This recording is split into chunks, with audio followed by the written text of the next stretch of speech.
बिस्मिल्लाहिर्रहमानिर्रहीम। अल्लाहुम्मा सल्ली अला मुहम्मद व अला आलि मुहम्मद। अस्सलामु अलैकुम स्टूडेंट्स।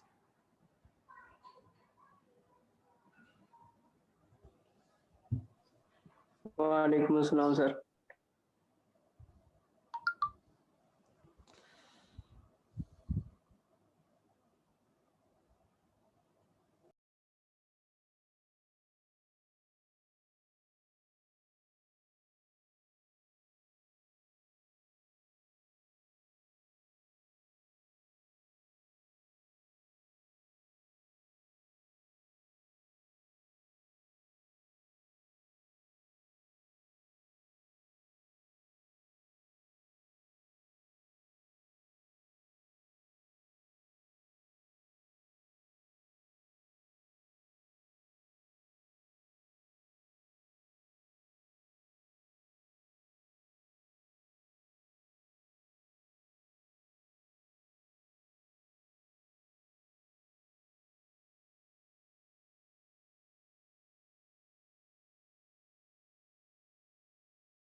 जी क्लास, कल की क्लास में आपने क्वेश्चन सॉल्व किए थे और जाके अपने घर में भी देखा होगा। कोई चीज़ अगर आपकी समझ में नहीं आए तो आप मुझसे पूछ लें।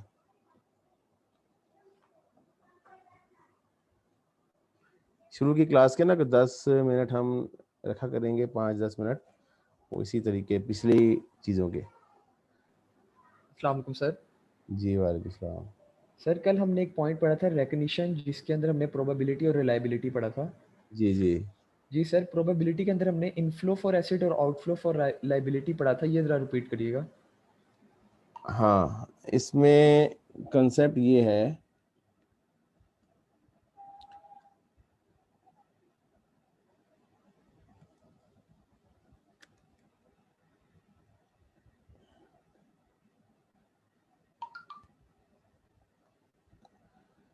देखिए रिकग्निशन का जो कॉन्सेप्ट है, अगर हम रिकग्निशन की बात करें तो रिकग्निशन से मुराद होती है कि when we want to add some item in the financial statement, और कब हम एक आइटम को फाइनेंशियल स्टेटमेंट में ऐड करेंगे। ठीक है जी। तो फाइनेंशियल स्टेटमेंट के अंदर आइटम जो ऐड होगा, अगर वो एसेट है, एसेट के बारे में बात हो रही है, तो एसेट के बारे में बात ये होगी कि प्रोबेबिलिटी ऑफ इनफ्लो और reliability of measurement.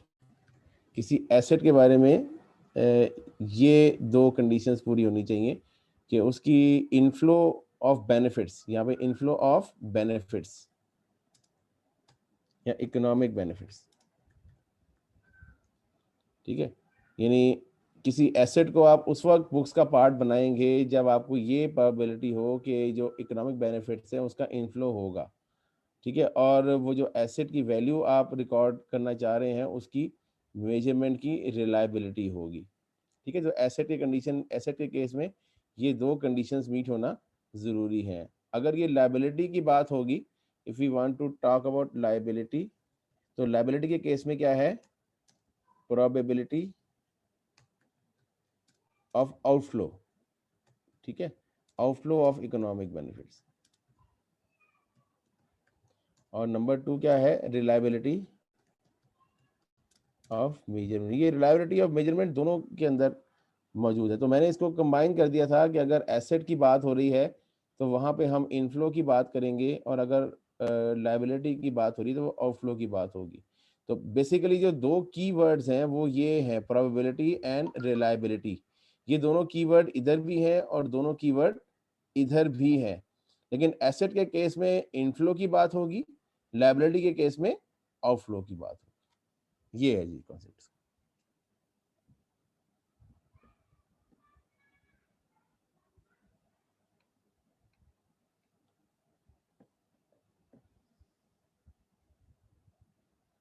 Ji, any other question?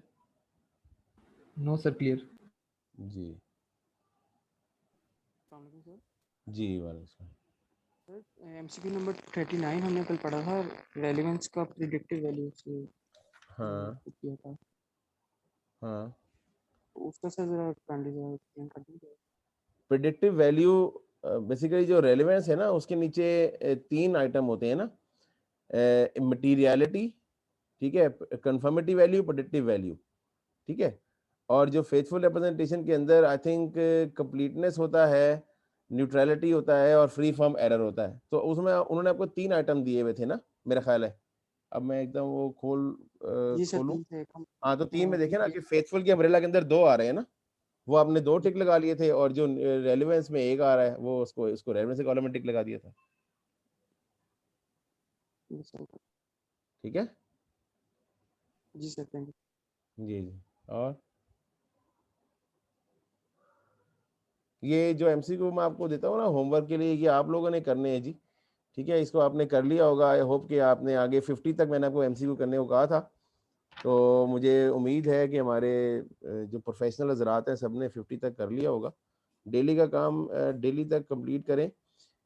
इसीलिए ये शुरू के 10-15 मिनट में आपको दूंगा, ताकि ये चीज़ें कोई पिछली कोई चीज़ें हैं वो क्लियर कर लें। अगर नहीं किए तो इसको कर लें। अभी वो खोलें ना अपना, और जल्दी से 5 मिनट लगाएं। और जहाँ तक मैंने कल स्टॉप किया था, आई थिंक मैंने 44 या 43 पे स्टॉप किया था। उसके बाद क्विकली 50 तक कंप्लीट कर लें। और अब थोड़ा सा काम तेज़ हो जाएगा, क्योंकि अब स्टैंडर्ड स्टार्ट हो गए हैं, अब न्यूमेरिकल्स के एमसीक्यूज बढ़ जाएंगे, ठीक है। और अब आज की क्लास में आप देख लेंगे कि काफ़ी ज़्यादा अब न्यूमेरिकल्स आना शुरू हो जाएंगे। तो you need to work on daily basis, ठीक है। वो मैं ये आई कैन अंडरस्टैंड कि थोड़ा सा रमज़ान का भी इम्पेक्ट होता है इस टाइम के ऊपर, लेकिन बहरहाल अब ये मजबूरी है। अब क्लासेस हमारी इस टाइम पे स्टार्ट हुई हैं, we have to manage that, or we are now professional, we are not going to be professionals, and professionals are those who handle who manage crisis situation well, ठीक है जी। तो please do that thing. कोई MCQ आपको अगर इसमें clear नहीं हो रहा 44 से लेकर ऑनवर्ड 50 तक, तो आप मुझे डिस्कस करें, मैं ओपन कर लेता हूँ यहाँ पे, ठीक है। एमसीक्यू बैंक आपके पास हार्ड कॉपी ज़रूर होनी चाहिए। इसके अंदर आप साथ साथ उसको सॉल्व करी जाएं, और जो जो कैलकुलेशंस मैं करवाता जाऊंगा वो साथ साथ उसके साथ साथ करी जाएं, ठीक है। सर तो ये 43 से स्टार्ट कीजिए। 43 से स्टार्ट करवा दें जी। जी सर, साथ साथ डिस्कशन भी हो जाएगी, एक फिर जिन्होंने नहीं किए वो भी हो जाए। चलें जी, अब एक दफ़ा हम कर लेते हैं, फिर नेक्स्ट टाइम से हम फिर क्यूरीज डिस्कस किया करेंगे सिर्फ, ठीक है जी। क्योंकि टाइम हमारे पास ना शॉर्ट है, इवन के 90 आवर्स भी हमारे पास फिर कम पड़ जाएंगे अगर हम इस तरह बैक डेट पे चले। तो बहरहाल शुरू शुरू है, तो चलें स्टार्ट कर लेते हैं कि 43 पे भी जो following is example of following the principle of faithful representation. अच्छा देखिए, कुछ चीज़ें ऐसी हैं फाइनेंशियल रिपोर्टिंग के अंदर, जब आप इसको डिस्कस करेंगे तो वो सब्जेक्टिव डिस्कशन होती है। बात सी देखें ना, अगर आपसे मैं ये कहूँ कि अगर ए ऑप्शन है, बी ऑप्शन है, सी ऑप्शन है और डी ऑप्शन है, 4 ऑप्शन आपको दिए हुए हैं मिसाल, और चारों ऑप्शन के अंदर न्यूमेरिकल्स हैं, ठीक है। तो लेट्स सपोज 100 ए ऑप्शन में कोई वैल्यू 100 है, बी ऑप्शन में कोई वैल्यू 120 है, ठीक है, सी ऑप्शन में कोई वैल्यू 110 है, और डी ऑप्शन में कोई वैल्यू 140 है। तो ऑब्वियसली इसमें से कैलकुलेशन बेसिस के ऊपर आंसर कोई ना कोई एक ठीक होगा, ठीक है ना। फॉर एग्जाम्पल ये ठीक होगा, ये नहीं होता कि एक वक्त में 2 से ज़्यादा ठीक हो जाए। लेकिन बाज़ औक़ात ऐसा होता है कि जब हम इस तरह की कोई एमसीक्यूज़ पढ़ रहे होते हैं, जैसे आगे भी एमसीक्यूज़ हम पढ़ेंगे, तो हमें एक से ज़्यादा आइटम जो है ना वो ठीक लग रहे होते हैं। उसमें फिर डिस्कशन करके जो मोस्ट एप्रोप्रिएट आइटम जो होता है ना, वो फिर हम सेलेक्ट करते हैं। जिसकी जिसकी पावर ज़्यादा होती है ना, फिर हम उसको सेलेक्ट करेंगे। फॉर एग्जाम्पल अगर हम 43 की बात करें, तो फेथफुल रिप्रेजेंटेशन का मतलब क्या होता है, जो 3 चीज़ें हमारी होनी चाहिए।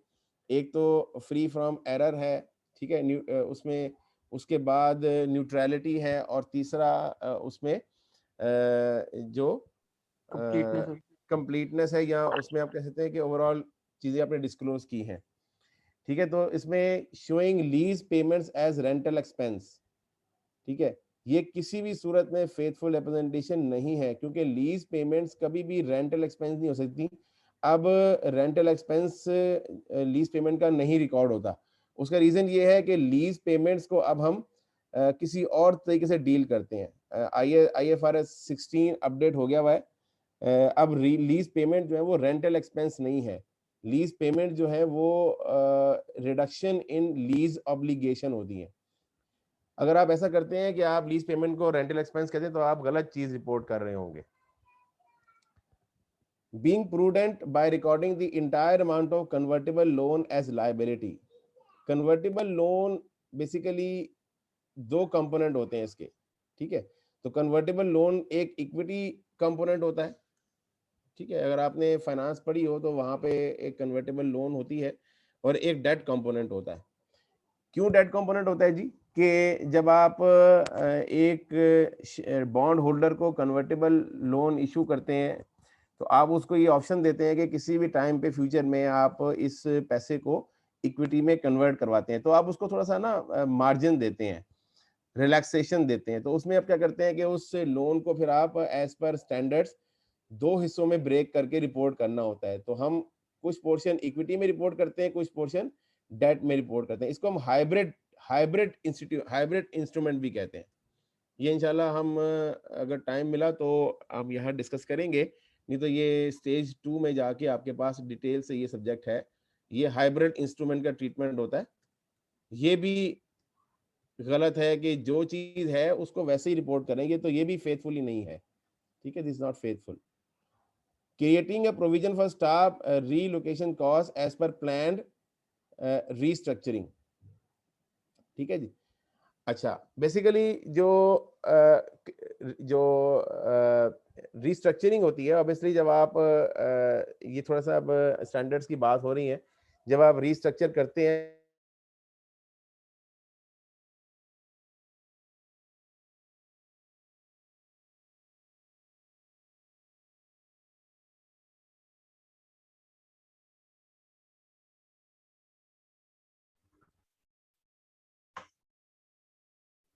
सर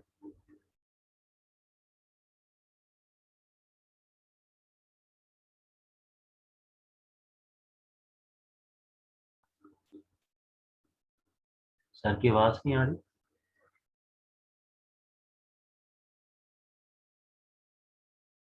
सर का इंटरनेट प्रॉब्लम हो गया। तार हो गया था शायद।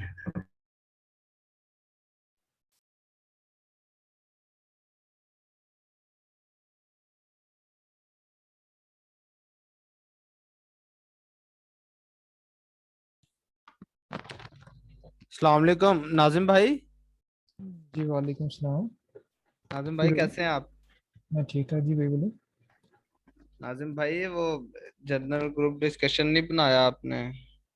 भाई मैंने आपसे कहा था कि आप बना लें, ठीक है, और मैं लिंक शेयर कर दूंगा, जिन जिन्होंने ऐड होना होगा वो ऐड हो जाएंगे। अब आपके पास तो सबके नंबर हैं, क्या कहते हैं, मोबाइल में सेव होंगे। भाई मैंने आपसे कहा था आप ग्रुप बना लें, मैं जो लिंक है ना ग्रुप का वो अपने ग्रुप में शेयर कर दूंगा, जिन जिन भाइयों ने ऐड होना होगा ना जनरल डिस्कशन के अंदर वो ऐड अप हो जाएगा वहाँ पे, ठीक है। चलो मैं फिर वो ग्रुप से सारे नंबर ले लूंगा फिर। जी जरूर। चलो ठीक है, शुक्रिया।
जी शिजा साहब, मुझे प्लीज होस्ट बनाइएगा। मिस तबिंदा जरा कहती हैं आप उनको कॉल करके, अगर आप ऑफिस में हैं तो।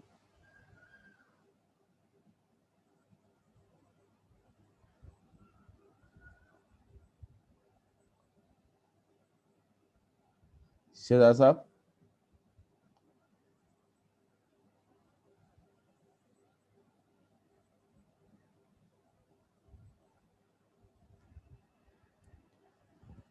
ओके, जब तक मैं होस्ट दोबारा बनता हूं तो इसमें आप ये हम पॉइंट नंबर 4 डिस्कस कर रहे थे कि जो आपको आवाज आ रही है मेरी स्टूडेंट्स?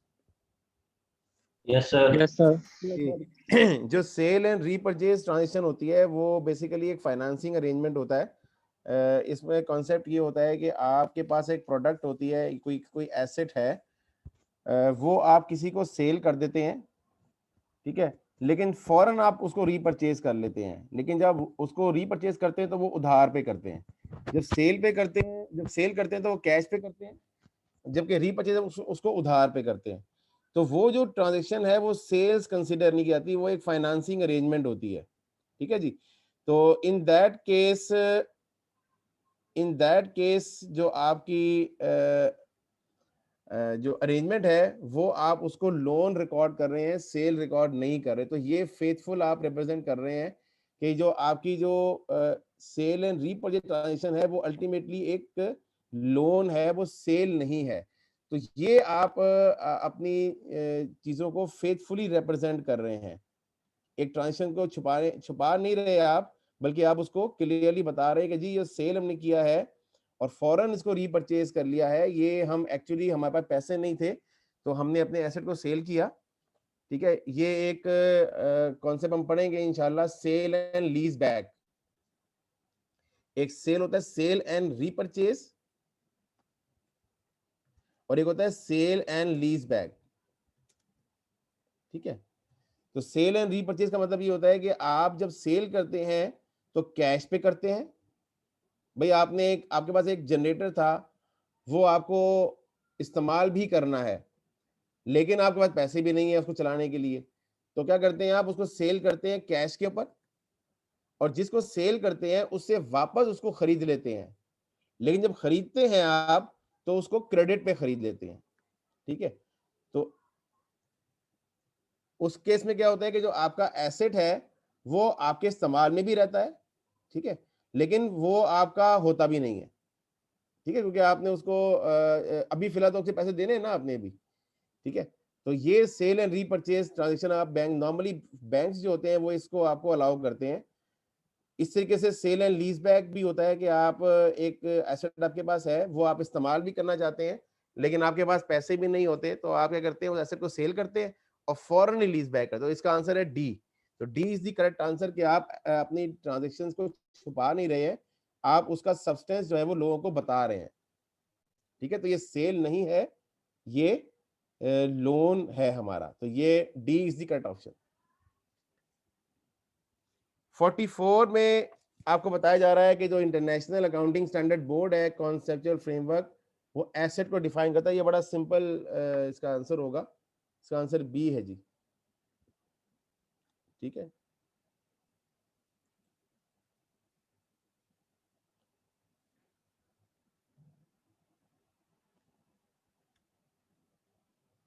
इसके बाद पॉइंट नंबर 45 है।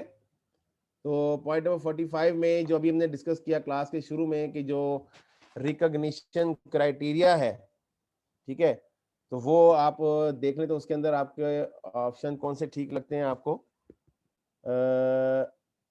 Which of the following criteria needs to be satisfied in order for an element to be recognized in the financial statement? It meets the definition, या उसका definition का meet करना जरूरी है। Obviously वो asset है तो asset का meet होना जरूरी है। It is probable that the future economic benefit will flow to or from, देखिए दोनों कवर हो गया इसके अंदर, एसेट भी कवर हो गया और लाइबिलिटी भी कवर हो गई, तो ये भी ऑप्शन ठीक है। और इट इज सर्टेन की बात कभी भी नहीं होती जी, ठीक है, तो ये तो खत्म, ये कट गया। The item has a cost और वैल्यू, ये भी कोई इतना नहीं है। The item has a cost और value that can be measured reliably, yes this is correct. तो यहाँ पे आपका जो 1, 2 और 5 है, तो आई थिंक ये ए ऑप्शन इज करेक्ट। ठीक है, this is correct. Ji,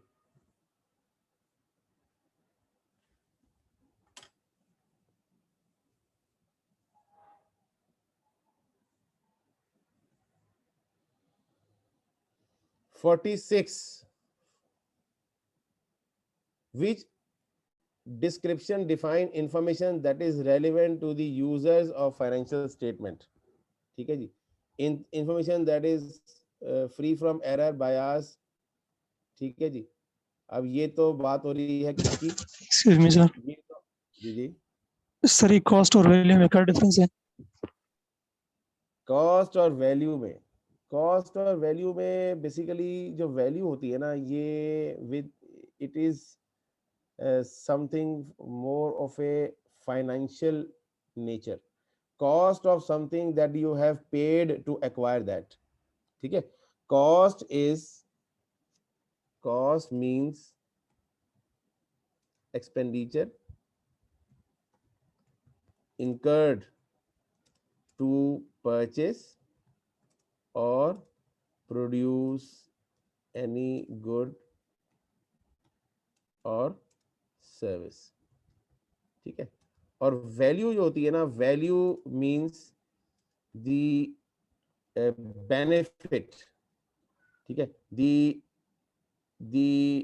normally जो वैल्यू की डेफिनेशन होती है ना फाइनेंस के अंदर, वो होती है value means the present value of all future cash flows या benefits to be generated from that asset। ठीक है जी, तो ये वैल्यू कॉस्ट तो आपने उसको जो मतलब आपने एसी परचेज किया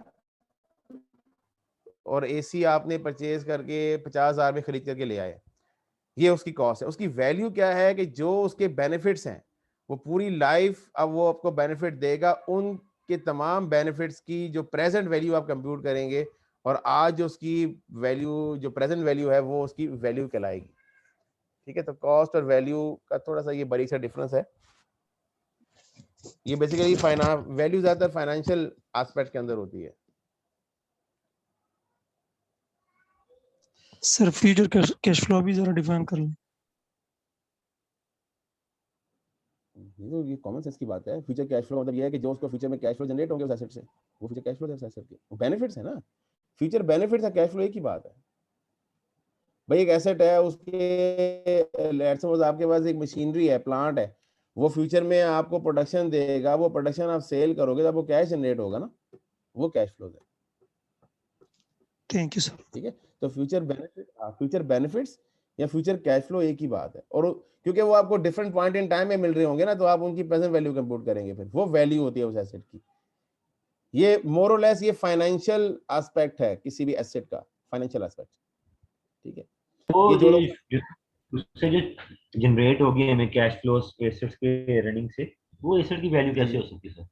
वो तो हमें ये बताया गया ना कि ये हम एसेट के इसकी वैल्यू दोनों कंपैरिजन कंपेयर करने के लिए कि नहीं हम जो वैल्यू फ्यूचर बेनिफिट्स एक को हमको प्रेजेंट। देखें, एसेट की वैल्यू यही है ना कि जितने वो बेनिफिट फ्यूचर में प्रोवाइड करेगा। अगर वो फ्यूचर में बेनिफिट प्रोवाइड नहीं कर रहा आपको, तो उसकी वैल्यू नहीं होती। आप उसको तो उसको बेटा अपने जो कैमरास है ना वो अपने बंद रखें। Don't unmute your videos, because ये इट इज ऑफिशियल प्लेटफॉर्म, इसमें वीडियो रिकॉर्ड हो रही है और ये it is not suitable for the videos. ठीक है जी। जी, जो एक एसेट है, आप उसको एसेट कहते कब है? एसेट इसलिए कहते हैं कि उसके फ्यूचर बेनिफिट्स होते हैं। अब वो फ्यूचर बेनिफिट्स कोई लॉजिकल या कोई हाइपोथेटिकल चीज नहीं होती है। फ्यूचर बेनिफिट्स एक जस्टिफाइबल होना चाहिए ना। मतलब मैं कहता हूँ ये मेरा मोबाइल फोन है, ये मेरा एसेट है, ये इसको मैंने संभाल के रखा हुआ है क्योंकि मेरा एसेट है, क्योंकि इसमें मुझे बेनिफिट रिसीव होंगे। ठीक है, अब वो बेनिफिट क्या है उसकी आपको क्वांटिटेटिव टर्म में एक्सप्रेशन जरूरी है, उसकी वैल्यू रिकॉर्ड करने के लिए, उसको बुक्स में रिकॉर्ड करने के लिए उसकी क्वांटिटेटिव टर्म में उसकी वैल्यू कैलकुलेट करना जरूरी होती है। फिर कंपनी क्या करती है, वो कंपनी उसको वैल्यूज असाइन करती है उस बेनिफिट को। ठीक है, उसके लिए वो डिफरेंट टेक्निक्स यूज करती हैं कि भाई ये देखें ये हमें इतनी कॉस्ट सेविंग दे रहा है, ठीक है, इससे हमारा ये फायदा हो रहा है, उसके फाइनेंशियल टर्म में ये वैल्यू है।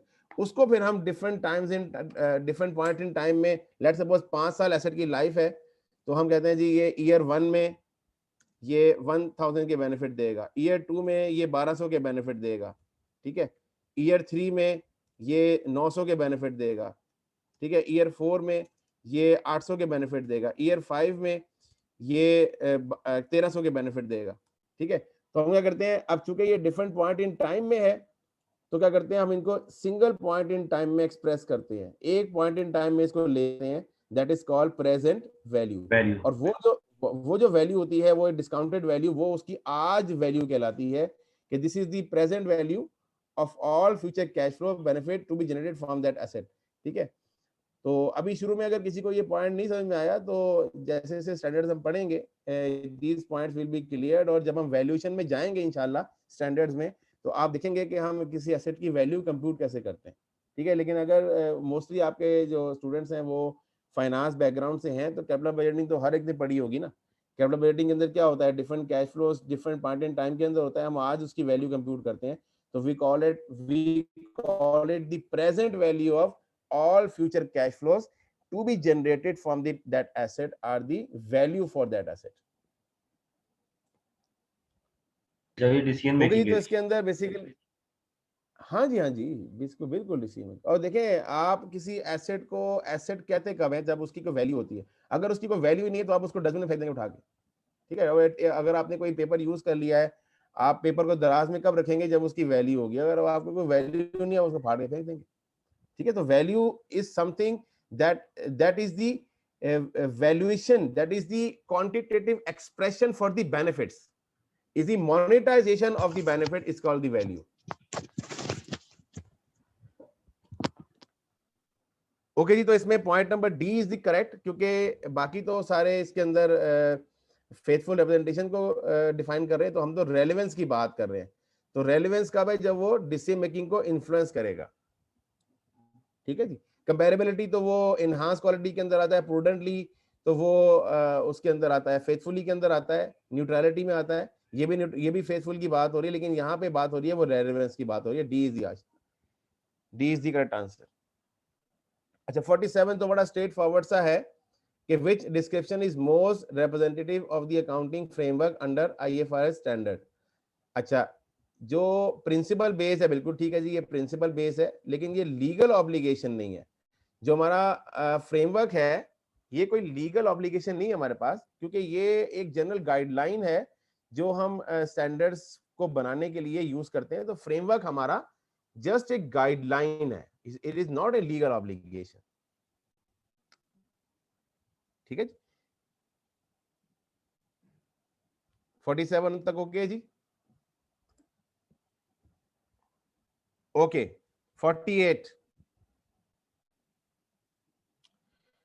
which advantages below is not, ये नॉट की बात हो रही है जी यहाँ पे। It likely advantage of global harmonization of accounting standards, greater comparability, ये बिल्कुल ठीक है जी कि भाई ये एडवांटेज है, हमने तो नॉट वाले की बात करनी है ना, तो ये एडवांटेज है। ग्रेटर ईज ऑफ प्रिपेयरिंग, बिल्कुल ठीक है जी, ये भी हमारा एडवांटेज है, ये तो हमारा एडवांटेज है, ये नॉट तो नहीं है। Ease for larger international firms, बिल्कुल ये लार्जर इंटरनेशनल फर्म्स के लिए आसानी होती है। लेकिन जो कंपैरेबिलिटी विद लीगल सिस्टम्स हैं ये अकाउंटिंग स्टैंडर्ड इंश्योर नहीं करते। तो ये करेक्ट ऑप्शन जो है यहाँ पे जो आएगा वो डी है, करेक्ट ऑप्शन इज डी, क्योंकि ये तीनों एडवांटेजेस हैं। हमने नॉट वाले को आइडेंटिफाई करना था, यानी हमने एक तरह से जो एडवांटेज नहीं है उसको आइडेंटिफाई करना था।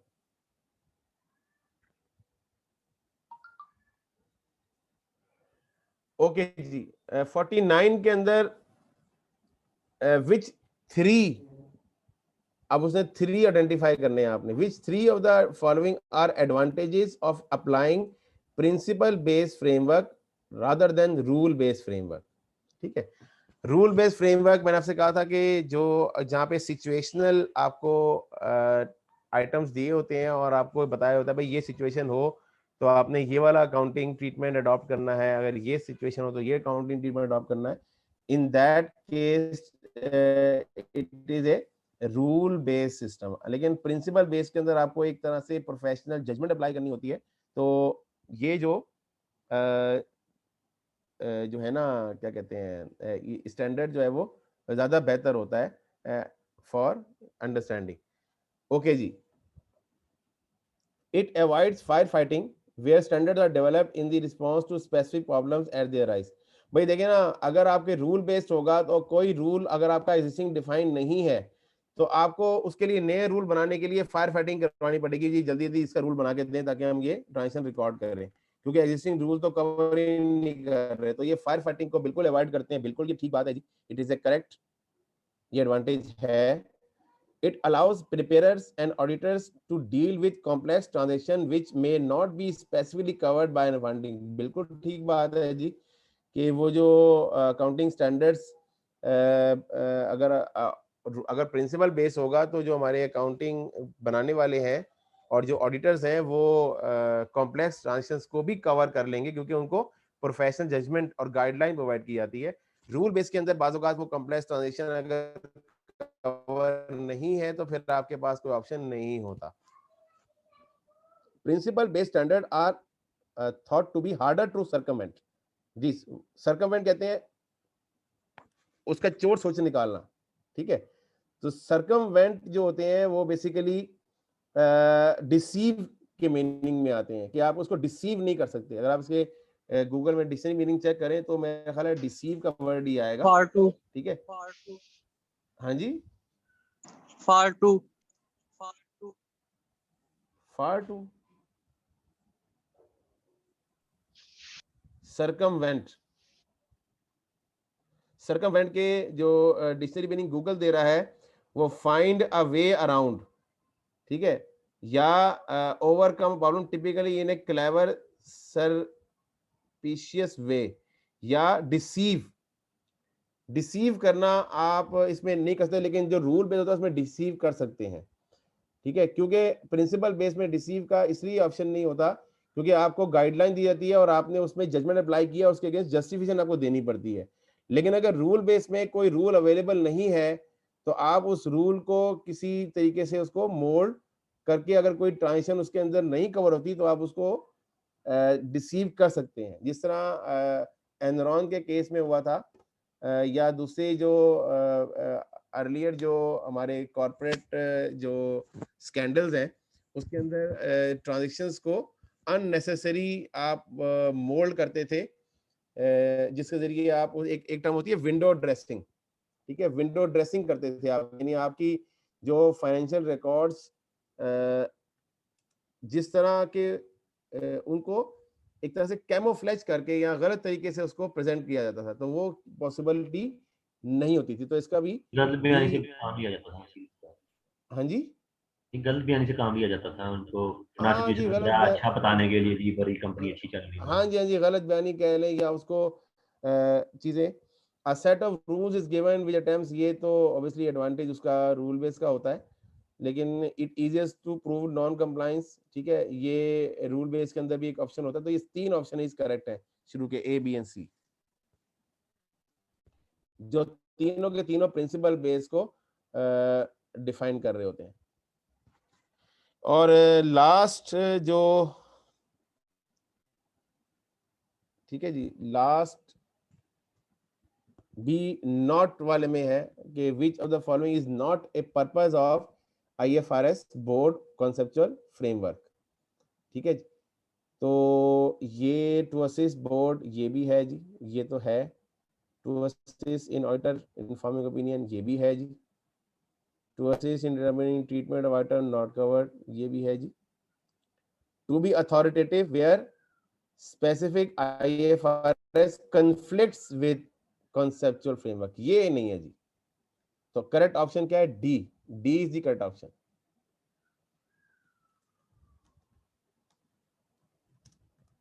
तो आप देख लें, आपको एग्जाम के अंदर जो आपकी रीडिंग पावर है वो बड़ी स्ट्रांग होनी चाहिए। तो इसीलिए आप MCQs वगैरह जो है ना, अभी तो खैर छोटे छोटे MCQs हैं, इंशाल्लाह आगे चल के मैं आज की क्लास में एक दो लॉन्ग MCQs आपसे मैं सॉल्व करवाऊंगा। ठीक है जी, एनी क्वेश्चन? No sir. कितने लोगों ने 50 तक किया था ऑनेस्टली? Raise hands. एक, नाजिम साहब ने, 2, 3, 4, 5, 5, मतलब 10% लोगों ने किया था। सर ये 45 MCQs का आंसर आंसर बताइए मुझे। ए। Thank you. तो देखें, ये बहुत छोटी परसेंटेज है। एटलीस्ट आप अटेम्प्ट करें, गलत सही होना इज अनदर मैटर, लेकिन अटेम्प्ट करना बहुत ज़रूरी है जी, आप करें। ये हार्ड ये हार्ड फॉर्म्स नहीं थी हमारे पास, अब हार्ड फॉर्म्स निकलवा लिए इंशाल्लाह, साथ साथ अच्छा, चलता जाएगा। चलें, ये भी ठीक रीजन है, चलें। बहाना। कोई बात कोई बात कोई बात कोई बात।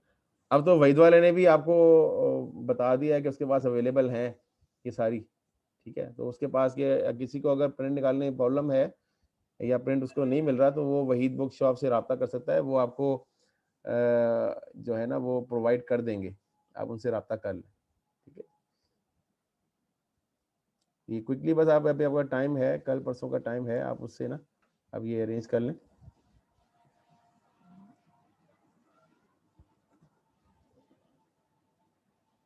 ओके जी। आज कुछ गर्मी ज़्यादा है, तो थोड़ा सा 1-2 मिनट ज़रा प्लीज़ वेट कर लें।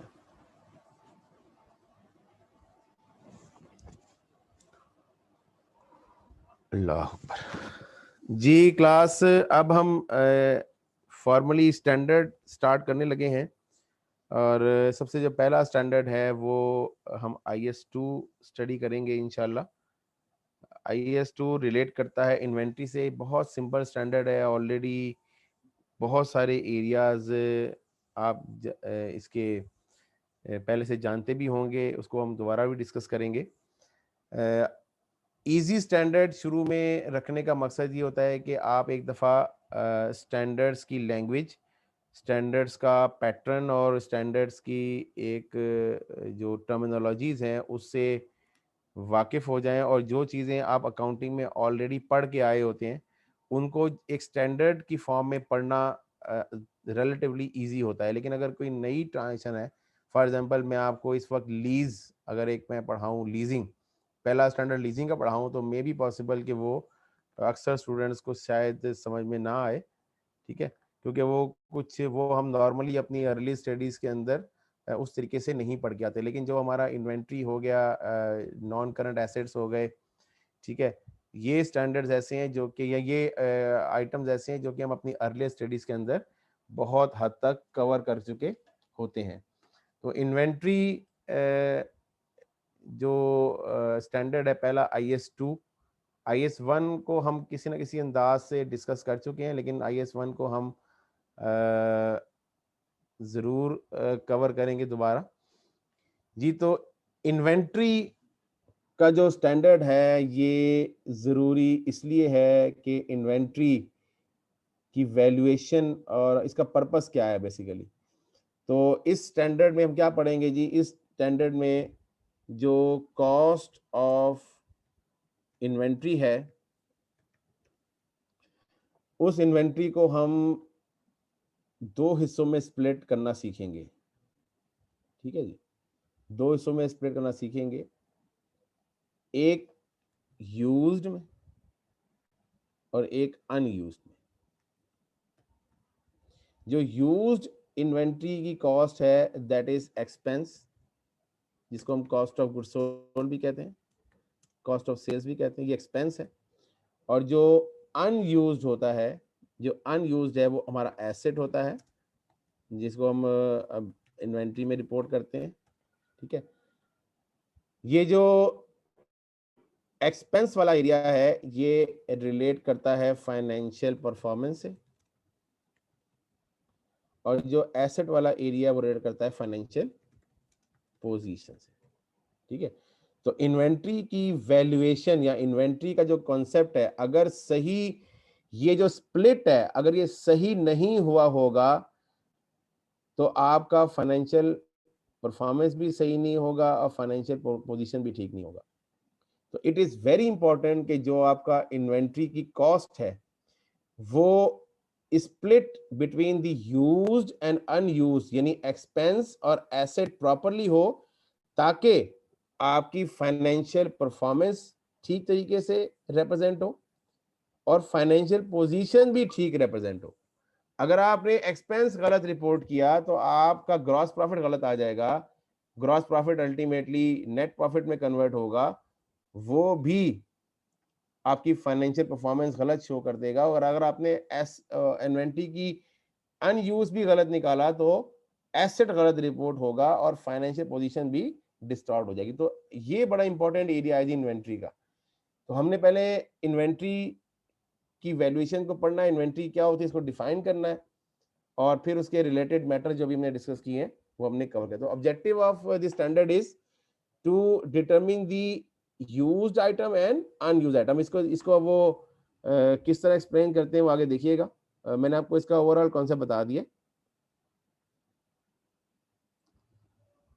जी। तो हमारा जो ये पेज नंबर है जी बुक का 158, ठीक है, जिसके बाद बुक है तो 158 पेज निकाले। अब यहाँ पे डेफिनेशंस इन्वेंट्री की हम देखेंगे। तो इन्वेंट्रीज आर एसेट्स। पहली बात है कि इन्वेंट्री एसेट है, लेकिन वो एसेट को उसने मजीद क्लैरिफाई कर दिया। डेफिनेशंस बहुत इंपॉर्टेंट होती हैं जी किसी भी स्टैंडर्ड में, क्योंकि जो टर्म्स वहां पे डिफाइन हो रही होती हैं ये बड़ी इंपॉर्टेंट डेफिनेशंस होती हैं। और ये चूंकि स्टैंडर्ड के शुरू में ही डिफाइन कर दी जाती हैं तो आगे जब ये बार बार ये टर्मिनोलॉजी इस्तेमाल होंगी तो यूजर जो है वो फिर इसी डेफिनेशन को जहन में रख के फिर वो आइटम डिस्कस करे जी। Inventories are assets held for sale in the ordinary course of business. अच्छा, इसका मतलब ये हुआ कि हेल्ड फॉर सेल अगर non ordinary course of business होगा तो वो एसेट इन्वेंट्री नहीं होगा। तो इसने पहले इन्वेंट्री को डिफाइन करने से पहले ये ordinary course of business define किया कि ऑर्डिनरी से मुराद ये है रूटीन मैटर। रूटीन मैटर यानी आप डेली बेस पे उसको सेल करना चाहते हैं। ऐसा नहीं कि आप ओकेजनली, आपने अगर एसी उठाया है, आपका एसी चल रहा था खराब हो गया, आपने उसको अनइंस्टॉल किया, वहां से रिमूव किया और गैराज में रख दिया, कंपनी के गैराज में रख दिया और उसके ऊपर लिख दिया फॉर सेल, ठीक है। अब वो भी तो एसेट है ना, हेल्ड फॉर सेल, लेकिन वो ऑर्डिनरी कोर्स ऑफ बिजनेस में हेल्ड फॉर सेल नहीं है, तो वो इन्वेंट्री के डेफिनेशन में कवर नहीं होगा। यहाँ पे जो बात होती है वो फिनिश गुड की बात हो रही होती है, फिनिश्ड गुड्स। नंबर 2 इन्वेंट्री के अंदर शामिल है in the process of production for sales, यानी work in process, work in process. अब जो लोग मैनेजमेंट अकाउंटिंग पढ़ रहे हैं वो इस चीज को जानते हैं कि इन्वेंट्री में वर्किंग प्रोसेस भी शामिल है। और तीसरा है जी इन द फॉर्म मटेरियल और supplies to be consumed in the production process of that और रेंडिंग सर्विस, यानी जो रॉ मटेरियल्स है। तो बेसिकली जो इन्वेंट्री है वो 3 आइटम पे मुश्तमिल है, finish good, work in process और रॉ मटेरियल्स। लेकिन इनका ऑर्डिनरी कोर्स ऑफ बिजनेस में जरूरी है। जो कॉस्ट ऑफ इन्वेंट्री है वो cost of inventory is the cost of bringing item of inventory to their present location and condition, ठीक है, including the purchase cost and conversion cost. आपने अगर वो कॉस्ट अकाउंटिंग में पढ़ा है तो there are 3 components of a cost of product: direct material, direct labour and factory overhead, ठीक है जी, फैक्ट्री ओवरहेड। और ये जो डायरेक्ट लेबर और डायरेक्ट ये जो फैक्ट्री ओवरहेड है, इसको हम कन्वर्जन कॉस्ट भी कहते हैं, इसको हम कन्वर्जन कॉस्ट भी कहते हैं। ठीक है जी। तो यही यहाँ पे बात लिखी हुई है कि जो डायरेक्ट मटेरियल है यानी ये इसकी परचेज, और जो कॉस्ट है वो कन्वर्जन की, वो उन्होंने यहाँ पे बता दी है, ये कन्वर्जन कॉस्ट है। तो एक एसेट की जो कॉस्ट है, वो एक इन्वेंट्री की जो कॉस्ट है, वो direct material plus conversion cost. और इसमें ये 2 पॉइंट बड़े इंपॉर्टेंट है, in bringing at present location and condition.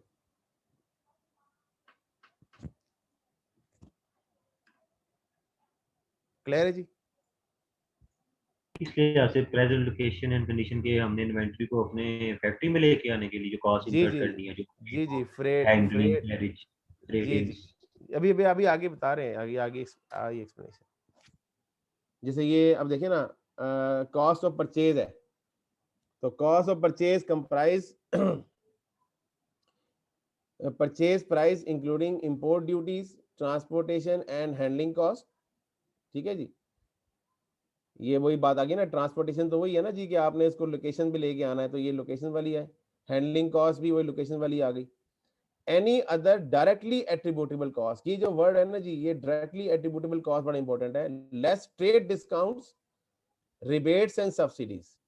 ठीक है, आपको नॉर्मली को ट्रेड डिस्काउंट दे दिया कि जी आप एसेट के ऊपर इतने % आप eight the time of purchase ये आपको हम छोड़ देते हैं पैसे, तो वो भी आप रिबेट भी रिडक्शन इन प्राइस होती है, तो वो भी आप माइनस करवा लेते हैं, तो वो भी आप उसमें से रेट माइनस तो आफ्टर सेल मिलती है ना हमें इनवॉइस को पुट करने के बाद। नहीं रिबेट आपको उसी पे दे देंगे ना कि जी ये आपको ये इतना आपको छूट ट्रेड डिस्काउंट, हाँ ट्रेड डिस्काउंट तो आपको at the time of sale ही मिलता है, परचेज ही मिलता है। At the time of purchase मिलेगा ट्रेड डिस्काउंट, लेकिन रिबेट जो मेरे कि जब आप सेल कर लेते हो, जो आप सेल इनवॉइस है वो पुट करते हैं आप अपने इधर।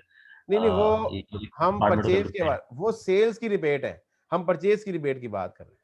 अच्छा यार, ठीक हो गया सर। मैं कहा शायद आप उस उसकी बात करें कि ये जो मटेरियल हमने यूज नहीं किया है नहीं उस यूज परचेज, के लिए। वो प्रोडक्ट को सेल करने पे रिबेट होती है, ये परचेज करने की रिबेट की बात हो रही है। ठीक है, अब सर इसमें आप जी बेटा, सर रिबेट क्या होता है यहाँ पे? रिबेट कहते हैं एक तरह डिस्काउंट ही है बेटा। ठीक है, डिस्काउंट। ठीक है, जो अक्सर कहते हैं ना कि डिस्काउंट, रिडक्शन इन प्राइस कह लें इसको। अच्छा, तो फिर सर फिर ट्रेड डिस्काउंट और इनमें कैसे हम डिफरेंस क्रिएट कर सकते हैं? तो ये मतलब आपको दोनों ही डिस्काउंट आप कह रहे हैं ना, हाँ रिडक्शन दोनों में ही हो रहा है। बेसिकली दोनों एक तरह से आप इसको सिनोनिम्स कह लें, सिनोनिम्स कह लें।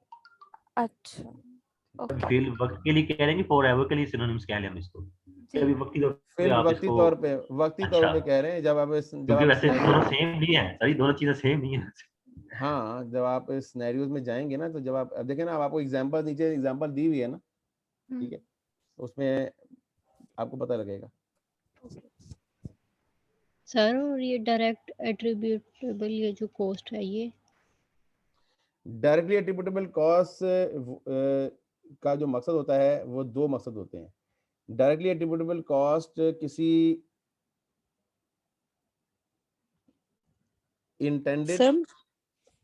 इंटेंडेड लोकेशन और इंटेंडेड कंडीशन में लाने के लिए जो चीज भी इंकर होगी वो डायरेक्टली एट्रीब्यूटेबल कहलाएगी।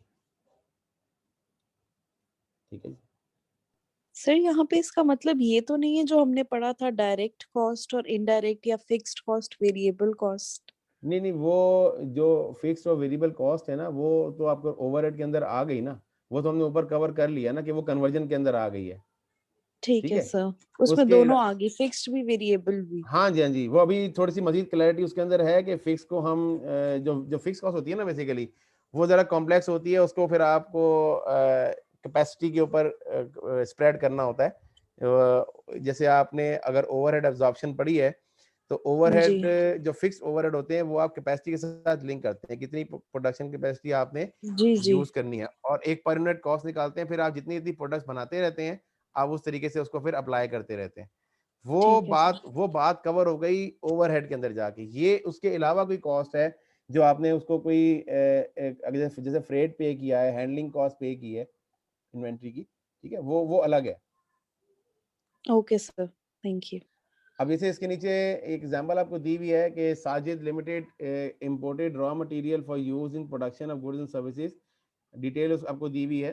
तो अब आप इसमें देखें कि इसमें इसका नीचे सोल्यूशन भी दिया हुआ है, हम वो सोल्यूशन को बाद में देखेंगे। पहले हम देखेंगे कि आइटम क्या है। तो इनवाइस वैल्यू ये भी आपकी कॉस्ट का पार्ट है, आप इसको कंसिडर करेंगे। कस्टम ड्यूटी ये भी आपने पे करेंगे तो आपको प्रोडक्ट वहाँ से रिलीज होगी। एक्साइज ड्यूटी भी आप पे करेंगे, ऑब्वियसली आपको पे करनी पड़ेगी। नॉन एडजस्टेबल इनकम टैक्स, इसका मतलब ये होता है कि ये जो इनकम टैक्स है ये आप अगर आप देंगे तो आपको कहीं पे फ्यूचर में इसकी डिडक्शन नहीं अलाउ होगी, तो ये भी आपकी कॉस्ट का पार्ट हो गया। ठीक है, तो ये आप ऐड करेंगे। लेकिन जो रिफंडेबल सेल टैक्स है, इसका मतलब ये होता है कि अगर आपने यहाँ पे किया तो फ्यूचर में आपको इसका रिफंड मिल जाएगा। ठीक है, तो ये आपका कॉस्ट का पार्ट नहीं है, क्योंकि ये आपको फ्यूचर में रिकवरी इसकी हो जाएगी, तो ये आप इग्नोर कर देंगे। कैरेज कहते हैं फ्रेट को, किराए को, कैरेज आप पे करेंगे। और commission pay to agent for clearance of raw material, ये भी आपकी कॉस्ट का पार्ट है। तो बेटा ऐड करें, कितना बनेगा सबको, एक 180 इग्नोर करके 1565 1565 ले जी, ये सॉल्यूशन भी दिया हुआ है। ठीक, ये इन्होंने आपको छोटी सी प्रैक्टिस भी करवा दी। आपको एग्जाम में इसका डाटा दिया होगा और नीचे आपसे ऑप्शन पूछे होंगे कि व्हाट इज द कॉस्ट। ठीक है, तो ABCD में 4 दिए होंगे, आपने कैलकुलेट करना होगा और उसको सिलेक्ट करना होगा। यहाँ तो चलो उन्होंने सॉल्व करवा दिया ना। ठीक है, तो अभी हम न्यूमेरिकल भी करते हैं, थोड़ा सा अभी आगे चल के ना मैं न्यूमेरिकल भी करवाता हूँ आपको। ओके, इसके बाद ये कन्वर्जन कॉस्ट की बात कर रहे हैं, और ये वो वाली बात है जो भी हम डिस्कस कर रहे थे फिक्स्ड एंड वेरिएबल ओवरहेड की। थोड़ा सा IS2 ने इसको एक्सप्लेन किया है कि जो ओवरहेड का ट्रीटमेंट है ना, ये आपको थोड़ा सा इसने एक्सप्लोर किया है। क्योंकि ओवरहेड 2 तरह के होते हैं, फिक्स्ड और वेरिएबल ओवरहेड्स।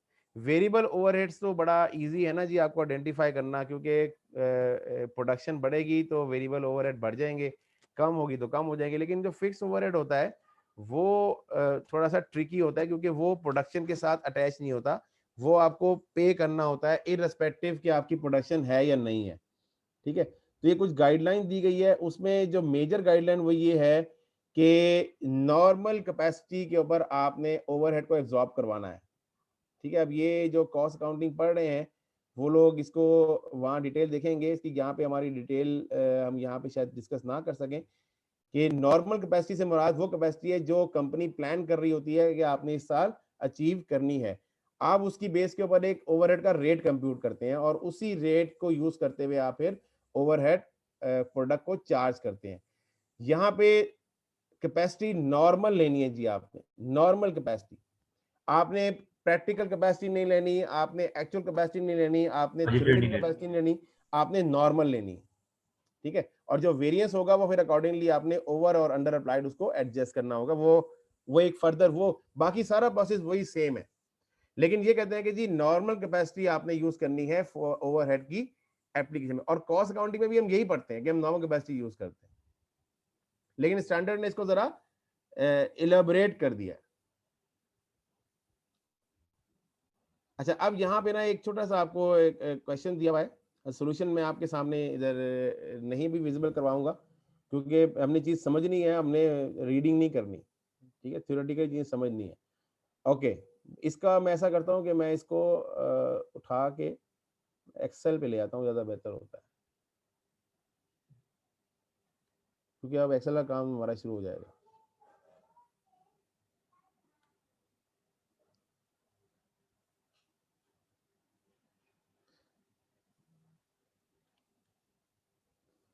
नहीं जी, एक्सेल के ऊपर क्वेश्चन आ गए।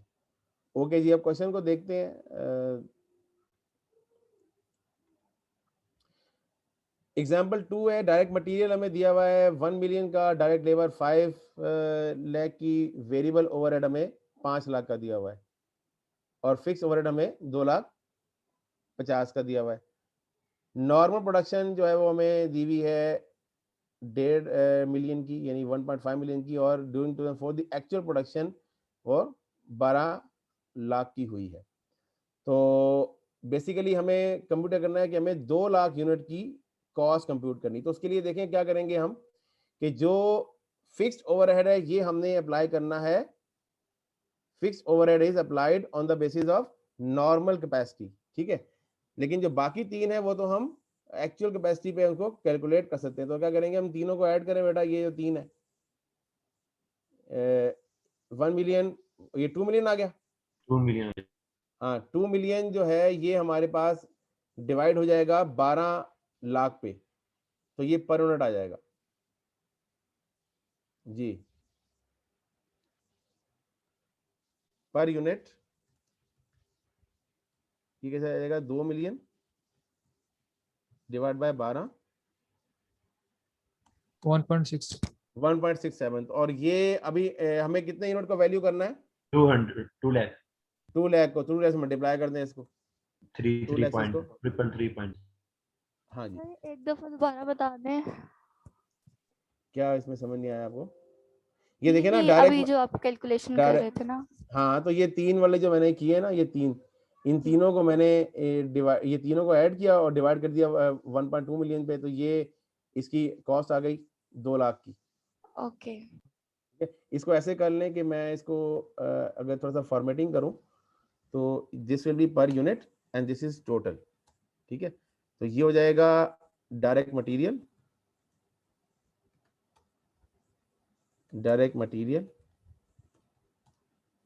चलें इसको अलग अलग कर लेते हैं, डायरेक्ट लेबर, बजाय ये कि आपको अलग अलग करने के, FOH वेरिएबल और FOH फिक्स। ये थोड़ा सा कॉस्ट अकाउंटिंग आपको टाइप लग रहा होगा, लेकिन बहरहाल कोशिश करूंगा मैं कॉस्ट अकाउंटिंग ना पढ़ाना शुरू कर दूं आप लोगों को। सर ओके ये जी, नॉर्मल प्रोडक्शन का नेम, एग्जाम में नॉर्मल प्रोडक्शन का नेम यूज करेगा या कुछ और नेम भी यूज कर सकते हैं? नॉर्मल प्रोडक्शन ही यूज करेगा, और क्या यूज करेगा, नॉर्मल कैपेसिटी यूज कर सकता है, ठीक है। अच्छा बेटा, ये पर यूनिट कितना आएगा, ये 1 बिलियन है, ठीक है, डिवाइडेड बाय 1.2 मिलियन, तो ये कितना आ जाएगा बेटा 0.833, और इसको मल्टीप्लाई करेंगे 2 लाख से, तो मटेरियल की कॉस्ट आ जाएगी 1,667, ठीक है जी। ये तो आप इजीली निकाल सकते हैं ना, कॉस्ट अकाउंटिंग तो पढ़ रहे हैं ना आप जी, ऐसा तो नहीं ना कि कॉस्ट अकाउंटिंग नहीं पढ़ रहे हैं, ये ना कहना कि कॉस्ट अकाउंटिंग नहीं पढ़ रहे। डायरेक्ट लेबर की कॉस्ट हो जाएगी 5 लाख डिवाइड बाय 1.41, हाँ जी, तो इसको मल्टीप्लाई करेंगे तो ये हो जाएगा 833। फैक्ट जो वेरिएबल है वो भी सेम हो रहेगा, वही हो जाएगा। और फिक्स फैक्ट्री जो फिक्स फैक्ट्री ओवरहेड है वो हम नॉर्मल कैपेसिटी पे या 1.5 पे डिवाइड करके पर यूनिट निकालेंगे, यानी 2,50,000 डिवाइडेड बाय 15 लाख, ये 0.17 आएगा, तो इसको निकाल करेंगे ये 333 आ जाएगा, मल्टीप्लाई करेंगे 2 लाख से, तो इसको ऐड कर लें तो कितना आ जाएगा 3,667। सर यानी कि यहाँ पे हम जो है इन्वेंटरी की जो कॉस्ट कर रहे हैं उसको ट्रीट कर रहे हैं फिक्स ओवरहेड को लेके, कि एज अ पीरियड कॉस्ट नहीं ट्रीट कर रहे, प्रोडक्शन कॉस्ट के तौर पर उसको ले रहे हैं, ये कह जी सकते जी हैं? हाँ जी, हाँ जी, ये प्रोडक्ट कॉस्ट ही कैलकुलेट कर रहे हैं ना। ये हमें IAS बता रहा है कि हमने इनको पीरियड कॉस्ट नहीं लेनी, जो हमने मैनेजमेंट में पढ़ा है वो एक। मैनेजमेंट में तो आपने वो मार्जिनल कॉस्टिंग पढ़ा होगा ना, वो मार्जिनल कॉस्टिंग IFRS एक्सेप्ट नहीं करता, वो एब्जॉर्प्शन एक्सेप्ट करता है, ठीक है। वो आपको टीचर ने वहाँ बताया होगा कि जो मार्जिनल कॉस्टिंग है, मार्जिनल कॉस्टिंग का मतलब ये नहीं है कि वो हम यूज ही नहीं करेंगे, मार्जिनल कॉस्टिंग हम डिसीजन मेकिंग के लिए यूज करते हैं, वो फाइनेंशियल रिपोर्टिंग के लिए एब्जॉर्प्शन कॉस्टिंग यूज किया जाता है, ठीक है। अब देखें इन्होंने क्या सॉल्व किया हुआ जी, इसको जाके देखते हैं। चार्ट बन जाएगी हमारी, हाँ जी, फ्रूट चार्ट बन जाएगी, दोनों को जब मिक्स किया है दोनों कोर्सेज को। नहीं नहीं, मैं दोनों पढ़ाता हूँ यार, कोई फूड चार्ट नहीं बनती। आप हमारे टीचर हैं और हम आपके स्टूडेंट। नहीं नहीं, ये देखो इन्होंने जरा तरीके से सॉल्व किया हुआ है, हमने जरा शॉर्टकट लगाया था, तो ये जरा एक्सप्लेन इन्होंने कर दिया, आंसर दोनों का वाला ठीक ही आया है, हमारा भी यही आया, उनका भी यही आया। सर जी बेटा, सर ये फिक्स्ड ओवरहेड को हमने 15 लाख से क्यों किया डिवाइड? इसीलिए कि जो फिक्स्ड ओवरहेड होता है वो as per IAS normal production के ऊपर स्प्रेड करके अप्लाई करेंगे, अच्छा, ठीक है जी, हाँ जी, ठीक है। ये देखिए इन्होंने क्या किया, इसको एक्सप्लेन कर दिया, मैंने क्या किया, मैंने एक्सेल के अंदर उसको वहां सॉल्व कर दिया, उन्होंने उसको देखेंगे कितना अच्छा एक्सप्लेन कर दिया, वेरी गुड एक्सप्लेनेशन। बुक आपकी माशाल्लाह बड़ी अच्छी चीज एक्सप्लेन कर रही है जी, गुड। ये एसीसी की कॉपी नहीं लग रही सर जी, ACCA की कॉपी हो या CA की कॉपी हो या ICAW की कॉपी हो, हमें इससे जो है ना वो कोई मसला नहीं है। हमें तो देखना है कि जी ये हमारा काम पूरा होना चाहिए बस। चाहे हमारा ही लेकिन हो जाए। ये सारे बहन भाई है ना जी, आप ACCA कर लें, आप CA कर लें, आप ICMA कर लें, कंटेंट तो सारे सेम है ना जी। अब कोई नई चीज तो नहीं ना डेवलप हो सकती, कंटेंट तो सारे वही है ना जी। जी सर, बिल्कुल राइट।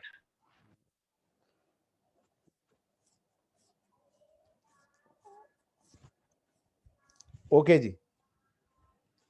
अच्छा, इसे अगर हम थोड़ा सा अब आगे ना जाना चाहें और अगर हम MCQs पे जाएं, तो MCQ नंबर मैंने आइडेंटिफाई किया है 70 नंबर, ठीक है। 70 नंबर जो MCQ है आपके कोर्स पैक का, ये जी MCQ बैंक का, वो अब रिलेट करता है जी यस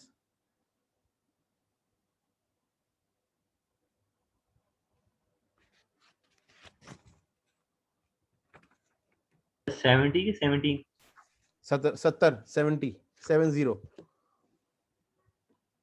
ठीक है। अब इसमें असल में कुछ और चीजें भी स्टैंडर्ड के अंदर हैं, लेकिन चलें पहले एक दो चीजें पढ़ लें, फिर हम वापस मूव करेंगे। इसको आगे देखते हैं इन्होंने क्या दिया हुआ है इसके आगे। हाँ जी, इसके बाद उन्होंने बताया हुआ है कि जी कुछ कॉस्ट हम एक्सक्लूड करेंगे जी, कुछ कॉस्ट हम इन्वेंट्री का पार्ट नहीं बनाएंगे। For example abnormal amount of wasted material हम इग्नोर कर देंगे जी। स्टोरेज कॉस्ट इग्नोर करेंगे unless necessary in the production process before the production stage. इसको क्लैरिफिकेशन दी जाती है जब कॉस्ट अकाउंटिंग हम पढ़ाते हैं, तो हम कहते हैं कि जो रॉ मटेरियल स्टोरेज है वो आपकी कॉस्ट होती है, जबकि जो फिनिश गुड स्टोरेज है, फिनिश गुड्स स्टोरेज है, वो एक्सपेंस होती है, वो इग्नोर करते हैं, वो हम कॉस्ट का पार्ट नहीं बनाते। अच्छा, एक बच्चे ने मुझसे सवाल किया, बड़ा अच्छा सवाल था, जब मैं अपना मैनेजमेंट अकाउंटिंग पढ़ा रहा था ये टॉपिक, तो एक बच्चे ने कहा कि सर अगर एक वेयर हाउस है जहाँ पे रॉ मटेरियल भी पड़ा हुआ है, वहाँ पे फिनिश गुड भी पड़ी हुई है। फॉर एग्जांपल वहाँ पे लकड़ी भी पड़ी हुई है जो आपने अभी तैयार करनी है, और वहाँ पे चेयर्स भी जो तैयार पड़ी हैं तो वो भी पड़ी हुई हैं। अब क्या करेंगे? अब आपने रेंट तो उसका 1 लाख पे किया है पूरे हॉल का इकट्ठा ही, अब क्या करेंगे? सर उसके लिए प्रोसेस कॉस्टिंग है, प्रोसेस अकाउंट नहीं हम उसको कैटेगराइज करेंगे, उससे क्या कहते हैं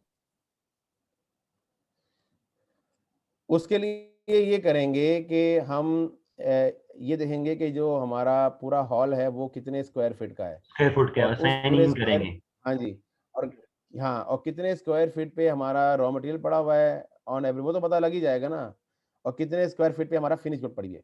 तो उसको फिर हम स्प्लिट कर लेंगे उसके स्टोरेज स्पेस के हवाले से, ठीक है। तो ऐसा भी पॉसिबल होता है बाज़ औक़ात, ये आपने पढ़ा होगा या पढ़ेंगे फैक्ट्री ओवरहेड एलोकेशन के टॉपिक में, कि जहाँ पे आपको एक ही कॉस्ट मल्टीपर्पज़ दी होती है, वहाँ आपको उसको फिर स्प्लिट करना होता है based on their relative consumption, ठीक है। तो आप ये इसी में इधर, हाँ जी, फाइनेंशियल रिपोर्टिंग लेवल के तो के ऊपर खैर आपको इतना कॉम्प्लेक्स कैलकुलेशन नहीं शायद दी जाए, लेकिन बहरहाल कॉस्ट अकाउंटिंग या मैनेजमेंट अकाउंटिंग वाले एरिया पे शायद आपको ये वर्किंग करनी पड़े, ठीक है। इसके बाद एडमिनिस्ट्रेटिव ओवरहेड भी आप इग्नोर कर देते हैं। ये तमाम आइटम आपने एक्सक्लूड करने हैं जी, ये तीनों एक्सक्लूजन्स की बात हो रही है। एबनॉर्मल आपने एक्सक्लूड करने हैं, स्टोरेज एक्सक्लूड करनी है, और एडमिनिस्ट्रेटिव ओवरहेड आपने एक्सक्लूड करने हैं, ठीक है। नॉर्मल अमाउंट वो वेस्टेज को इंक्लूड करेंगे फिर, अब अगर अब नॉर्मल जो है। जी जी जी जी जी जी नॉर्मल इंक्लूड होती है, ठीक है, नॉर्मल अमाउंट इंक्लूड करते हैं। अब ये ना पूछना कैसे सर करते नॉर्मल हैं, लॉस और एबनॉर्मल लॉस का मेजर डिफरेंस क्या है? मुझसे तुम प्रोसेस कॉस्टिंग पढ़ना चाहते हो हैं, चलो बता देते हैं। नॉर्मल लॉस जरा चलें जी, आप देख लें। Normal loss is expected loss and abnormal loss is unexpected loss. अगर एक चीज एक्सपेक्टेड है तो आपने उसकी प्रोविजन रखी होती है ना।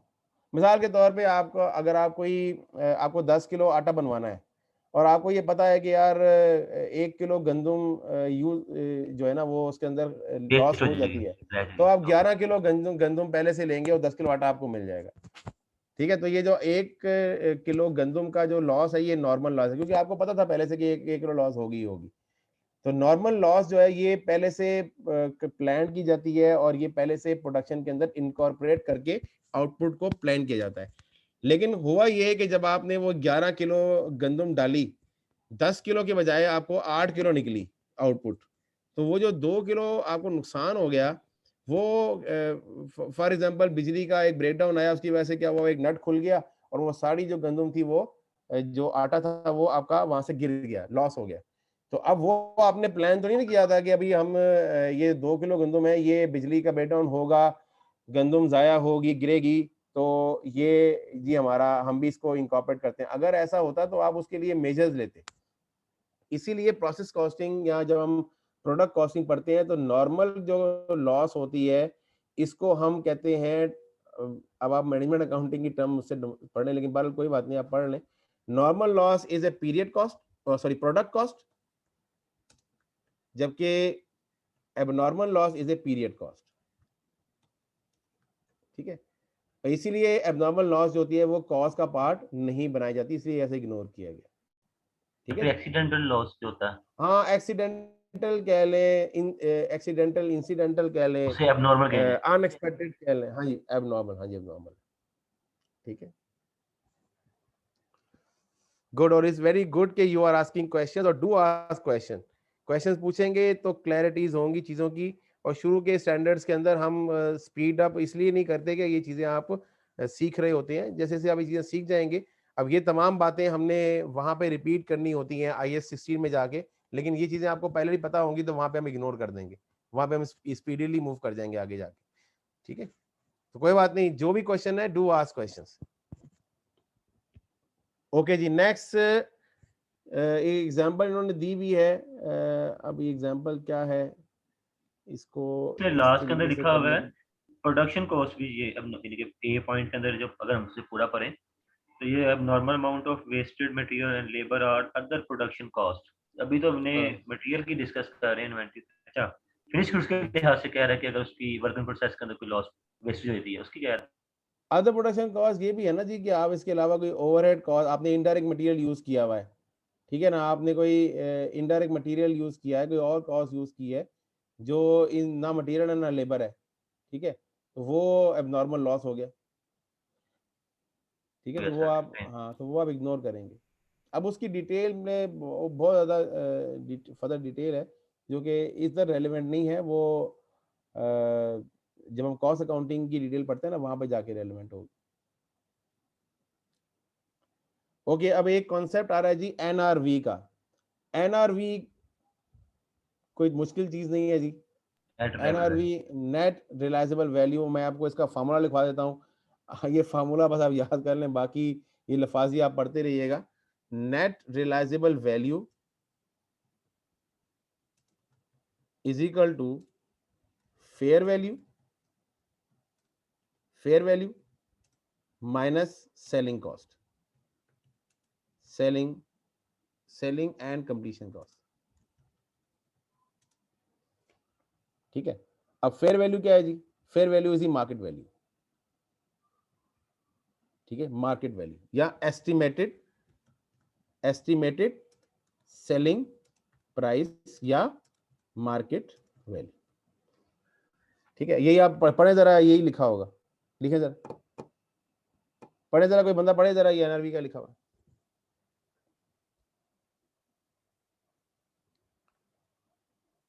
कोई एक बंदा पढ़ दे। NRV is the estimated selling price in the ordinary course of business less than the estimated cost of the completion and the estimated cost necessary to make the sale। हाँ जी, तो सिंपल आपने क्या करना है, fair value less cost to sell. इसको जो normal literature में और प्रैक्टिकली लोग यूज करते हैं ना NRV को, वो कहते हैं fair value less cost to sell. इसको लिए शॉर्ट फॉर्म कहते हैं fair value less cost to sell. ठीक है, FVLCTS, fair value less cost to cell.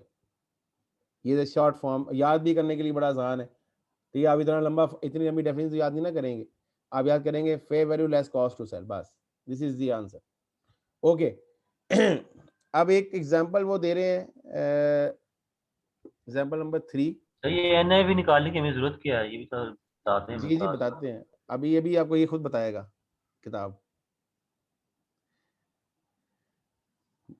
इसलिए चलें इसको यहाँ पे डिस्कस कर लेते हैं कि जो इन्वेंट्री की वैल्यू होती है, ये इन्वेंट्री वैल्यूएशन प्रिंसिपल नोट करें जी, inventory valuation principle. Inventory is valued at lower of cost and NRV। बस पहले आप ये सेंटेंस कहीं पे लिखें, ठीक है। ये प्रिंसिपल आपका है कि इन्वेंट्री वैल्यूएशन प्रिंसिपल क्या है, inventory is valued at lower of cost and NRV। एक तरफ आप कॉस्ट कैलकुलेट करेंगे जो आप ऊपर कैलकुलेट करके आए हैं, जैसे ये आपने ये 3666 कैलकुलेट किया, ये कॉस्ट है, फिर आप उसकी NRV कैलकुलेट करेंगे और देखेंगे लोअर कौन सा है, और उस लोअर पे आप फाइनेंशियल स्टेटमेंट में इन्वेंट्री को रिपोर्ट करेंगे। ये इन्वेंट्री का प्रिंसिपल है। और लोअर क्यों रिपोर्ट करेंगे, due to the application of prudence. Yes, अपने fair value selling and completion cost, ये कहां से आएगी हमारे पास? बताएंगे ना आपको, क्वेश्चन में बताया जाएगा। है क्या? अभी सवाल करेंगे तो समझ में आएगा। हाँ जी, अभी बताएंगे सवाल में। अच्छा, अब ये चीज आ गई ना जी, तो इसका एग्जांपल देखते हैं।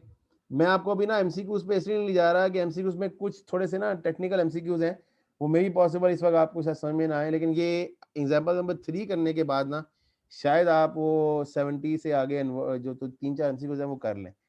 तो चलें कोशिश करेंगे कि आज की क्लास में 1-2 मिनट लगा के उसको देख लें, लेकिन बहरहाल अब टाइम खत्म की तरफ जा रहा है, लेकिन बहरहाल क्वेश्चन नंबर 3 तो करते हैं। यहाँ तक कोई चीज क्लैरिटी चाहिए तो आप पूछ लें। अब तो इतनी चीजें हमने पढ़ी हैं इन्वेंट्री के अंदर।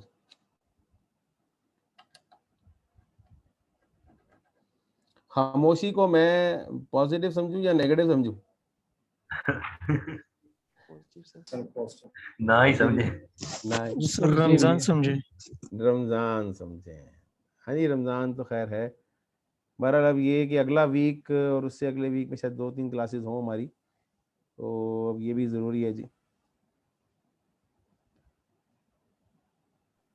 सर अटेंडेंस लेनी है, आपने कहा था कि मुझे 5-10 मिनट पहले बता दें कल के लिए। हाँ, तो ये अब मुझे जो CR साहब है ना, ये ज़रा मुझे इसका स्क्रीनशॉट ले लें।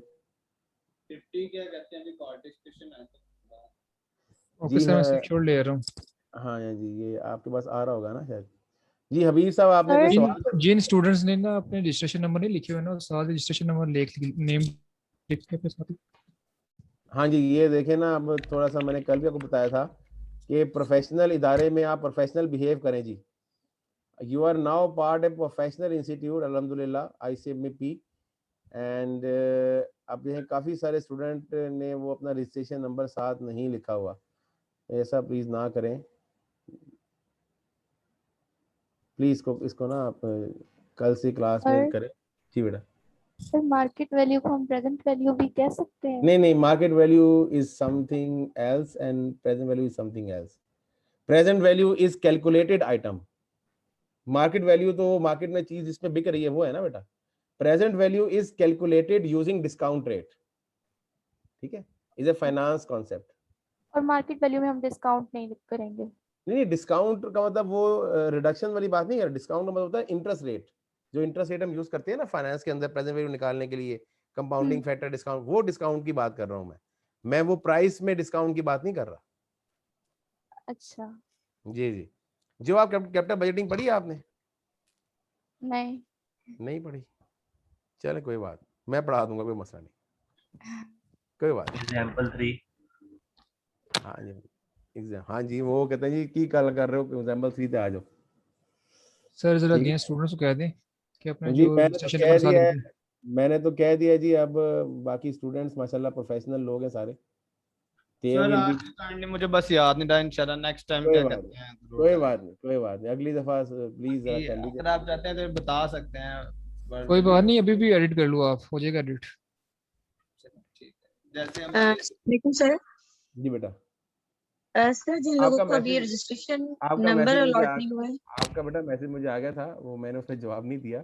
वो कोई बात नहीं, वो जब आएगा तो लिख दीजिएगा। उसके आगे अब उनसे रब्ता करें ना कि सर हमें तो कहते हैं जी कि रजिस्ट्रेशन में बताएं, हमने अटेंडेंस लगानी है। सर मैंने उनको कॉल की थी तो यहाँ मुल्तान कैंपस में, तो वो कह रही थी कि अभी आपकी जो रजिस्ट्रेशन फाइल है वो गई हुई है। ठीक है, कोई बात नहीं, कोई बात ठीक है सर, थैंक यू। नहीं। दोस्त with the in process stage can ignore this, जब उनको मिल जाए तो वो लिख दें, लेकिन लिख दें बहरहाल। फिर आई होप कि हम नेक्स्ट टाइम इस चीज़ पे टाइम नहीं वेस्ट करेंगे, people will take care of it automatically इंशाल्लाह। जी हबीब साहब।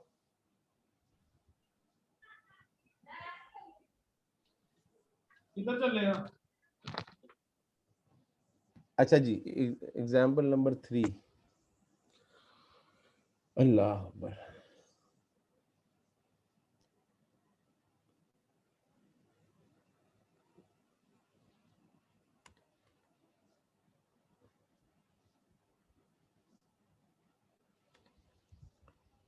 एग्जाम्पल नंबर 3 तो आप लोग कर लीजिएगा, ये तो कितना मुश्किल मुझे लगती तो नहीं है। खैर बहरहाल इसको ना ज़रा फिर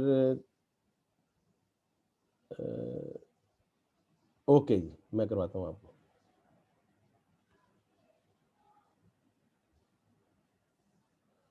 अब ये थोड़ा सा ब्रेक में आ जाएगी तो इसको एक्सेल पे कर लेते हैं वो।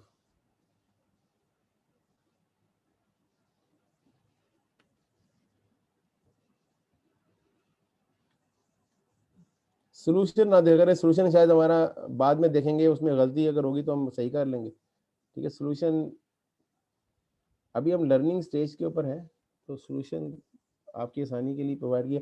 ये तो आप लोग खुश नसीब है जी, आपको सोल्यूशन साथ दिया होता है।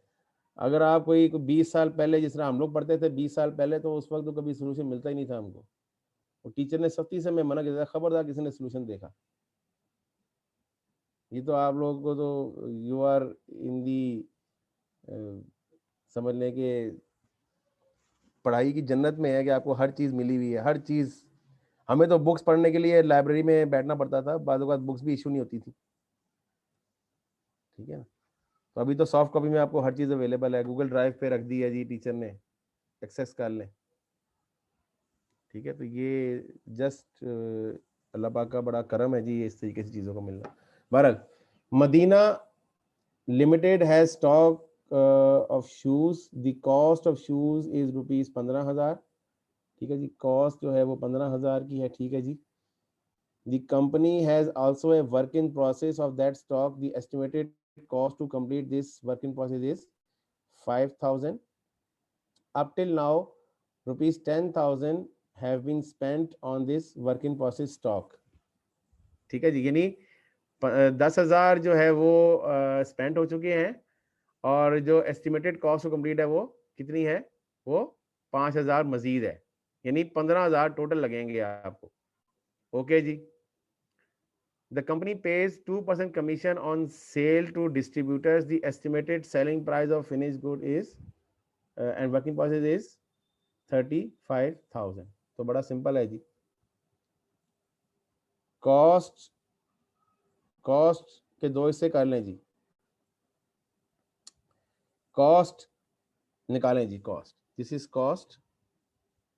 कॉस्ट में पहले फिनिश गुड्स है, वो कितनी है बेटा, ₹15,000। नहीं बेटा, 15,000 फिनिश गुड है ना, ऊपर बताया हुआ है। 20,000 नहीं ये 15,000 ऊपर ये बताया हुआ है 15,000। सर ये तो cost of the stock of shoes है ना। हाँ तो ये शूज आ गया ना, उसके बाद वर्क इन प्रोसेस के अलावा है ना। यानी कि 2 आ गई इसमें। हाँ जी, तो वर्क इन प्रोसेस कितना है, 5,000 एक है। हाँ जी, तो वो कितना हो जाएगा, ₹5,000। रुपीज 20,000 या नहीं 15,000 3,000 हो सर 10 और 5 15 हाँ 10,000 प्लस 5,000 ओके तो टोटल कितना हो गया ये 30,000 कॉस्ट 30 होगी ना जी और एनआरवी निकालें एनआरवी सेलिंग प्राइस कितनी है रुपीज 35,000 35,000 सेलिंग कॉस्ट कितनी है 2% निकालें इसका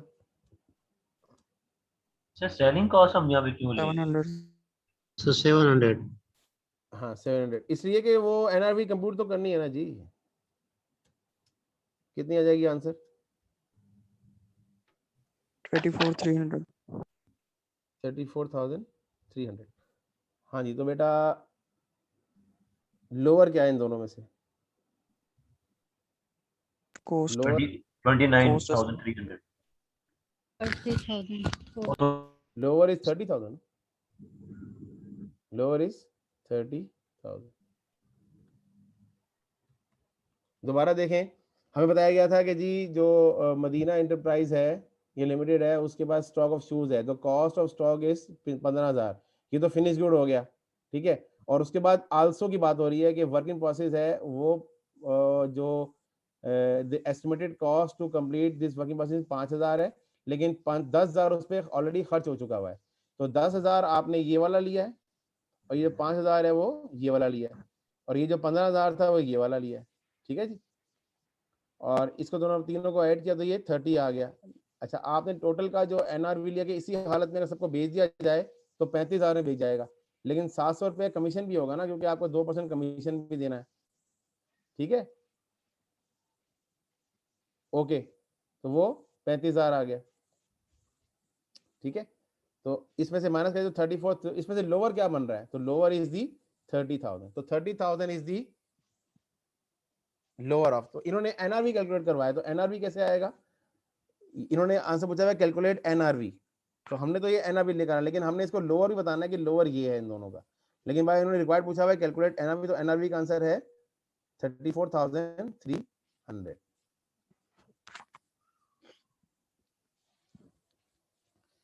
अब इसका सोल्यूशन जाके देखेंगे उन्होंने क्या किया हुआ है सर ये जो 5,000 है ये कंप्लीशन कॉस्ट नहीं हमारी ये इसमें से लेस नहीं करेंगे तो टोटल हमारी सेलिंग प्राइस 35,000 है फिर उसमें से सेलिंग कॉस्ट जो कमीशन है उसमें से 5,000 भी तो लेस होगा सर कॉस्ट ऑफ इधर कंप्लीशन की है बात ये कर रहे हैं अच्छा ये कॉस्ट ऑफ कंप्लीशन उधर उधर कर लें इसको उधर कर लें जी सर इसमें से 5,000 भी तो लेस होगी ना सर ये आपने फार्मूला जो लिखवाया है अच्छा सेलिंग कॉस्ट टू कंप्लीट ठीक है तो करें यस इसको। सर ये किस लॉजिक से किया ये तो हमें भी दोनों तरीके समझा देगा कि आपने ये भी ठीक है जिस तरह आपने किया है ये भी बता देगा कि दूसरा जो करने लगे हैं सोल्यूशन के मुताबिक वो भी बता देगा तो उनमें क्या डिफरेंस है बिल्कुल बताएंगे ये अच्छा ये कह रहे हैं कि जी यहाँ पे सेलिंग कॉस्ट है मैंने फार्मूला लिखवाया था कि कॉस्ट जो एक्चुअली इंकर हो चुकी हुई है ठीक है वो अभी इंकर कितनी हुई है तो अगर आप इसको सोल्यूशन उस तरीके से कर रहे हैं